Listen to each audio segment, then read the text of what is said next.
Nung last time, nag-react lang ako dun sa post ni Kuya Johnny. Talaga, may mas tatala pa kaysa sa kay Tala. Just a few minutes later, lumabas yung ad ni Napakatala sa aking cellphone. Masubukan nga bago pa kayo ma-clickbait. So for this video guys, magre-review po tayo ng isang online loan platform na walang halong marketing or link ng kung ano-anong mga ola dyan na tsakanes and walang suhol. Review lang po talaga, so keep watching. Hello everyone! Welcome back to my channel. It's Ate Red here at magre-review po tayo ng isang online loan platform na, well, alam na natin na wala po sa SEC, the list of recorded online lending platforms. At dahil padaan-daan po siya sa Facebook, okay, baka kasi may mabudol pa. Kaya sinilip ko na siya para sa inyo. So if you see this app, huwag niyo munang i-download. Hindi po ito si Tala, yung legit na Tala. Ito ay si Napakatala. Nako. Grabe naman yung pangalan na yan, oh. So, yung sinasabi niya pa sa Facebook na up to 30,000 pesos daw at yung babayaran mo lang is 35,000 pesos. Sabi niya pa, SEC registered. Pero bakit wala siya doon sa list of recorded online lending platforms? Dahil nagre-review po tayo ng online loan platforms dito, kinlik ko rin yung install at napunta ako sa Google Play Store kung saan ko siya na-download. May pa 4.7 stars pa siya at mukha siyang bago dahil 19 pa lang yung nakakapagbigay ng review sa kanya. Okay, ngayon 20 na kasi kasama na ako dyan. Ayun, pagkatapos ko siyang i-download, lumabas 60,000 pesos daw yung pwede niyang ipahiram. Really? At pupunta ka ng reviews dun sa Google Play Store, yung kaagad na makikita mo, scam. Oh, da-download nyo pa rin yan. But syempre, bigyan natin ng chance. Tsaka, dami niyong mga permissions na hihingin. At pag kinlik mo yung apply, hingi po siya ng phone number at magpapa-OTP. Yung OTP ay manggagaling sa kay Pera agad.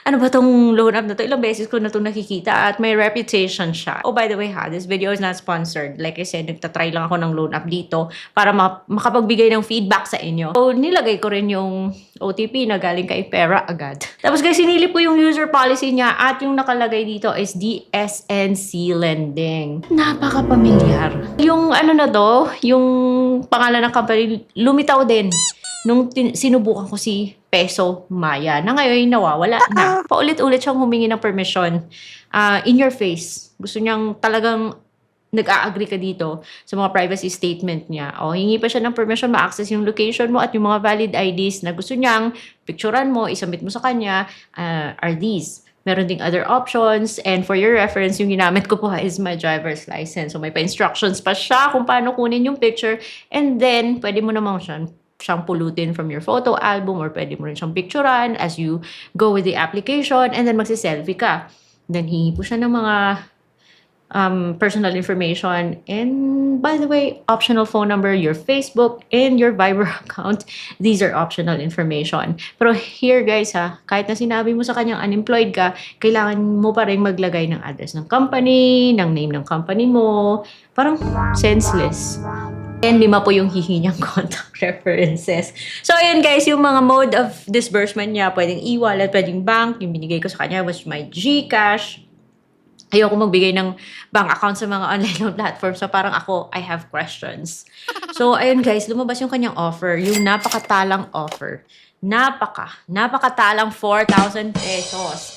So, wag niyong iisipin na buo yung matatanggap ha. Kasi pag click nyo ng, ayan, yung may 4,555 na repayment sa baba, na may pa 2 periods, 3 periods, it doesn't matter kung anong period yung pipiliin mo, may kaltas po siya. Hindi po siya buong matatanggap dahil may upfront fee. Pag sinabing upfront, advance po niyang ibabawas yon. Sa 4,000 pesos na akala mo, 550 lang yung interest, hindi. Kasi may upfront fee siya. And upfront fees, advance fees, management fees, whatever fees na nilalagay, pinapatong sa loan mo or dinadagdag sa loan mo, it's part of the effective interest rate. So say for example sa 4,000, kakaltas po siya ng 1,000. Upfront means advance. Right away, kukunin niya kaagad. So yung matatanggap mo na lang sa 4,000 is 3,000 pesos. Tapos babayaran mo after 14 days is 4,560. Pero kumita na siya, advance na siyang kumita ng 1,000 sa'yo. So yung matatanggap mo, 3,000 na lang. Kalokohan to ah. And yung isa naman, yung pa 3 terms, ganun din. Kasi yung pa 3 terms na yan, para rin yung joke. Interval ng payments mo is still 7 days. Pag-isipan nyo na mabuti yan, ha? May magsasabi nga, good news! At least hindi po siya 7 days.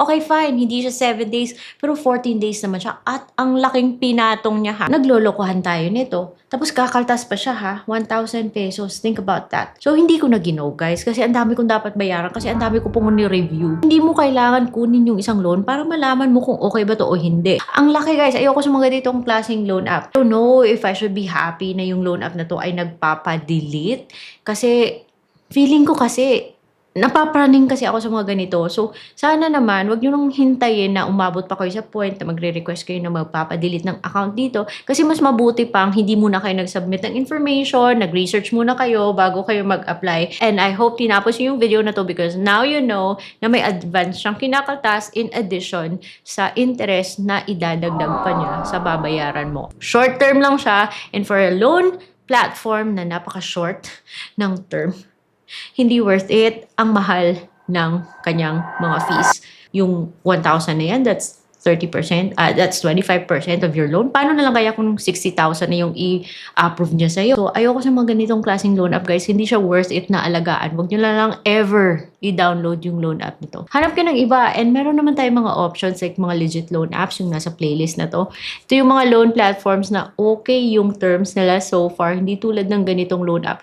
And buo siyang natatanggap. If not, konti lang yung binabawas. So, bago kayo mapadpad sa loan app na to, sa napakatala na to, check niyo yung mga loan apps na nasa legit loan apps playlist by Ate Red kasi baka andun po yung loan app na mas babagay sa needs nyo.